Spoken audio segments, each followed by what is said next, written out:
Have you ever sold a house and wondered why your house is not worth as much as you think it is? I'm JB Fluellen, Titan Real Estate team at Real, and in today's video, we're gonna break down the top 4 reasons why you're not getting the return on your home. And one of the things that we run into quite often is we get sellers that wanna put their houses on the market and they get really frustrated that their house is not worth as much as their neighbor, or it's not worth as much as they looked on Zillow, or it's not worth as much as they saw the other houses selling in their subdivision, and they're just really flustered why when the agent comes in and they're all mad because they're not getting the value that they think their house is worth. And one of those things is that I like to call this is the money I deserve problem. And you're not entitled to a higher value of your house just because. So if your house is sitting on the market and you are not wondering why it's not selling quickly and why you're not getting the return and not getting all the things that you feel that you deserve, it's probably because there were things that needed to happen in the home while you were living there. One of the things I want to point out is that homes become dated every 10 years.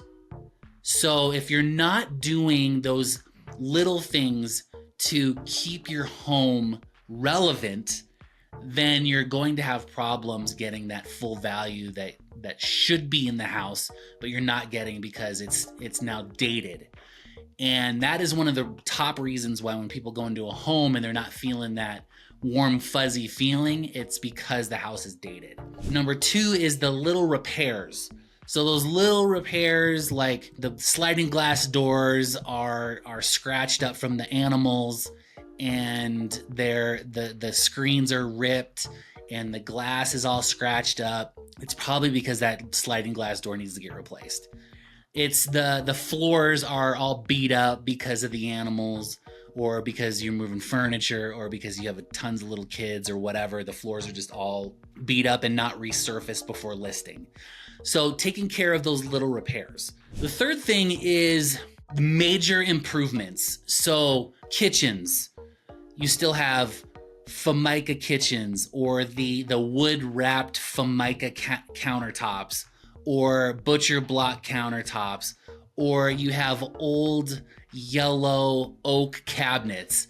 These are like the telltale signs that your house is dated and needs to be updated in order for you to get those returns that you were expecting when you met with that agent. The fourth thing is the ROI on those improvements. There's a lot of statistics out there, but most of them say 70 to 80 cents on the dollar is what you're gonna get in returns on improvements if you do them just to sell. So in order to get those returns, you really have to have your house on the market for up to 2 to 3 years to get those returns, because you need to compound the improvements with the appreciation. So that way you're not just throwing money into the house just to get it sold. Because yes, it will help you sell your house for more money, but that's more money than what the original amount that you had been quoted. But you're not like, so if you put in $80,000, or for easy math, if you put in $100,000 of renovation, you're gonna get $70,000 more for your house. But you put in all that money, but you're not gonna get the dollar for dollar returns, because where the improvement comes in is with the appreciation on top of that. If you wanna learn more about how to sell your home quickly for the most amount of money using a lot of these types of tips and tricks to get to that end result, hit me up, shoot me a DM, subscribe for more videos, because we do these every single week, and that is how we can help you in 2025. I'm JB Fluellen, Titan Real Estate team at Real. We'll catch you guys on the next video. Peace.